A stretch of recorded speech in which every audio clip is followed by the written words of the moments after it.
Pine Hollow, a name whispered by locals with a mix of fear and reverence. This small town, nestled at the edge of an ancient forest, holds more secrets than one could ever imagine. The townsfolk speak in hushed tones, their voices barely audible, as if the very trees are listening. The forest stood shrouded in perpetual twilight, sunlight struggling to penetrate the dense canopy of ancient pines. The air was thick with the scent of pine needles and damp earth, creating an atmosphere both enchanting and foreboding. Twisted branches, gnarled by time, reached out like skeletal fingers. These ancient trees seemed to whisper secrets of the past, their creaking limbs telling tales of long-forgotten times. A thick mist clung to the forest floor, muffling sounds and swallowing light. The fog was so dense that it felt like a living entity, wrapping around everything it touched, creating an eerie silence that was almost deafening. Only the foolish or the desperate dared to enter, for Pine Hollow held secrets, best left undisturbed. The entrance to the forest was a threshold between the known and the unknown, a place where reality blurred with myth. Stories spoke of strange lights dancing among the trees and whispers carried on the wind. These lights, often seen flickering in the dead of night, were said to be the spirits of those who had lost their way. Some claimed animals from the forest spoke in riddles, their voices echoing human thoughts. These creatures, with eyes that seemed to glow in the dark, were believed to be the guardians of the forest's secrets. But the most unsettling tales spoke of Big John, the guardian of Pine Hollow. A figure shrouded in mystery, he was said to appear only to those who threatened the sanctity of the forest. A being of nature's wrath who protected the woods from those who dared to disrespect its ancient power. Big John was not just a guardian, he was the embodiment of the forest's will, a force of nature that ensured Pine Hollow remained untouched by the hands of time.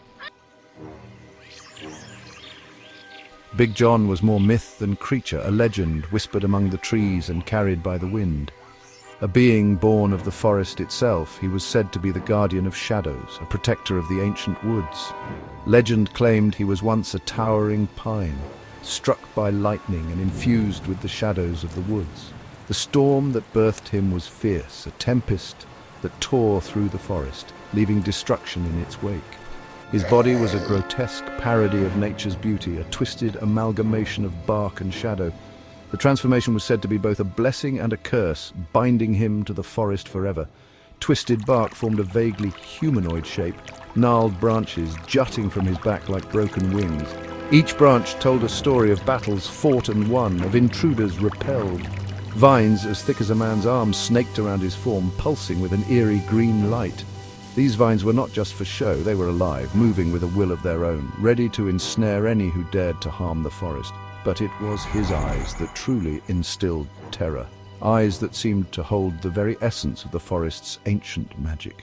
Two orbs of emerald fire burned within the depths of the woods, watching, waiting. They were the eyes of judgment, ever vigilant. They seemed to see everything, piercing the veil of mist and shadow. No secret was safe from their gaze. It was said that those eyes could see into the very soul, judging the worth of all who crossed their path. They could discern truth from lies, courage from cowardice. And woe betide those who earned Big John's wrath. For his vengeance was swift and merciless, a force of nature that none could escape. One crisp autumn evening, three siblings stumbled upon Pine Hollow. Lost and seeking shelter, they paid no heed to the warnings etched into the bark of the trees. The eldest, Mark, scoffed at the local legends, seeing only firewood and amusement. His sister, Lily, giggled nervously, drawn to the beauty of the woods, yet unsettled by the unnatural stillness. Youngest of all was Daniel, his eyes wide with a mixture of fear and fascination. Ignoring the growing unease in his siblings, Mark began gathering wood. He hacked at a fallen branch with reckless abandon, his laughter echoing through the silent trees. Lily pleaded with him to stop, her voice trembling, but Mark, blinded by arrogance, refused to listen. He had challenged the forest, unaware that the forest always listens. A low growl rippled through the air, the sound seeming to emanate from the trees themselves. It was as if the very essence of the forest was alive, breathing and watching. The siblings could feel the weight of unseen eyes upon them, a presence that was both ancient and malevolent. The forest floor pulsed with an unnatural light, tendrils of mist swirling around the siblings' feet. Each step they took seemed to disturb the very fabric of the forest, causing the light to flicker and the mist to dance in eerie patterns. It was as if the ground beneath them was alive, reacting to their every move. The air grew heavy, thick with the scent of damp earth and something ancient, something powerful. The mist clung to their skin, cold and clammy, making it hard to breathe. Every breath they took was filled with the scent of decay and the promise of danger. Terror choked Lily's laughter, and even Mark's bravado faltered. The forest seemed to amplify their fear, turning every rustle of leaves and snap of twigs into a potential threat. They clung to each other, their eyes wide with terror as the darkness closed in around them.